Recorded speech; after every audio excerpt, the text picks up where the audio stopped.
Legal talks with యూఆర్హెచ్కేకి స్వాగతం.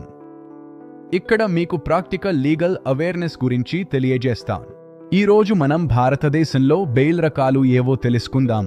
అంటే criminal కేసుల్లో మీరు మీ స్వేచ్ఛ హక్కుని ఎలా కాపాడుకోవచ్చో తెలుసుకోగలుగుతారు. బెయిల్ అనేది నిందితుడిని తాత్కాలికంగా విడుదల చేయడం, కోర్టు తీర్పు వచ్చే వరకు వారి స్వేచ్ఛను కాపాడుతుంది. ఇది నిందితుడి హక్కుల రక్షణకు ముఖ్యమైన విజ్ఞప్తి. ఇది అత్యంత సాధారణమైన బెయిల్ రకం. ఎవరో అరెస్ట్ అయిన తర్వాత వారు తమ విడుదల కోసం రెగ్యులర్ బెయిల్ కోసం దరఖాస్తు చేయవచ్చు. కోర్టులు నేరానికి తీవ్రత, నిందితుడి నేపథ్యం మరియు వారు పారిపోకుండా లేదా సాక్ష్యాలను మార్చకుండా ఉండటం వంటి అంశాలు పరిగణిస్తాయి. నిందితుడు వారి మీద నాన్ బెయిలబుల్ నేరం చేస్తారని అనుకుంటే ముందుగానే యాంటిసిపేటరీ బెయిల్ కోసం దరఖాస్తు చేసి అరెస్టు జరగకుండా కోర్టు నుంచి రక్షణ పొందవచ్చు.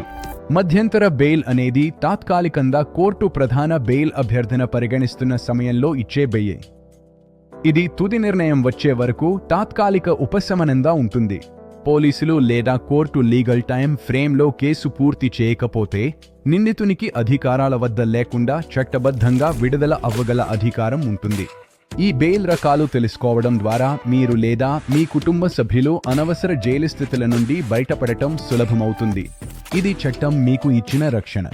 లీగల్ టాక్స్ విత్ యూఆర్హెచ్కే చూస్తున్నందుకు ధన్యవాదాలు. మీకు ఈ వీడియో ఉపయోగకరమైనదైతే దయచేసి లైక్ చేయండి, షేర్ చేయండి, సబ్స్క్రైబ్ అవ్వండి. మరిన్ని చట్టపరమైన విషయాలు తెలుసుకోవడానికి ఈకు జతగా ఉండండి.